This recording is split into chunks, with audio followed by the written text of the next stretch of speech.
So, there are 3 questions to ask when creating a power-up. What does the power-up do, how do you get it, and how is it integrated into the game?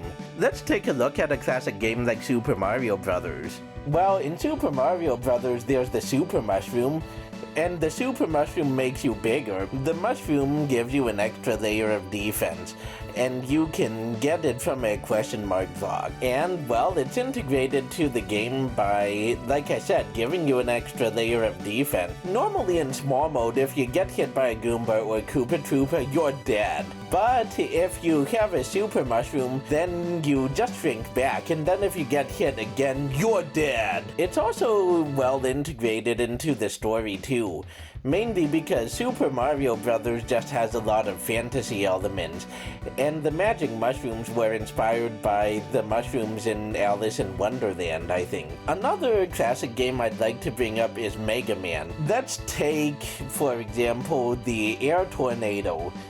How do you get the Air Tornado? By defeating Airman, which is apparently very difficult. There's even a banger song about it that I used to listen to all the time, called I Can't Defeat Airman. Go check it out and listen to it, it's good. And what does it do? Well, it shoots air tornadoes at your enemies. And how is it integrated into the game? By being strong against Crash Man and other enemies. Certain power-ups are strong against certain bosses and enemies. And also it's integrated into the story pretty well because, well, when you defeat Airman, you're taking his power-up, and since you're a robot, you can use it to upgrade yourself. Isn't that epic? Isn't that awesome? Let's take a look at one more Nintendo game, Kirby's Adventure. What do the power-ups you get do? Well, let's take Kirby's Parasol power-up. It gives you a parasol to hit your enemies with. How do you get it? By eating your enemies. And how is it integrated into the game? Well, the thing about Kirby power-ups is they come from other enemies. So when you gain power-ups from other enemies, you're basically copying their abilities. So you're using their own weapons against them, and I think that's pretty cool. Now, let's look at my game, Rainbow Rush. So let's take some of the power-ups I have. There's the Spring Green power-up, which gives you a jump boost. There's the Blaze Orange power-up, which gives you a dash attack.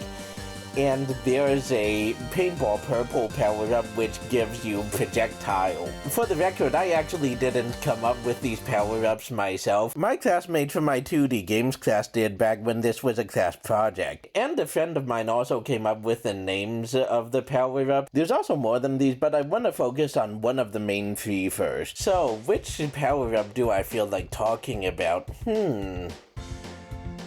Let's take the Paintball Purple power-up. What does it do? Well, it gives you a projectile. How do you get it? By soaking yourself in purple paint or mixing your red paint with blue paint or vice versa. And how is it integrated into the game? All paint gives you an extra layer of protection by serving as a second HP bar. Paintball Purple specifically allows you to shoot at enemies in order to kill them, and it allows you to shoot at white blocks so that you can color them and restore color back to the world. Anyway, that's all I have for ya. See ya next time!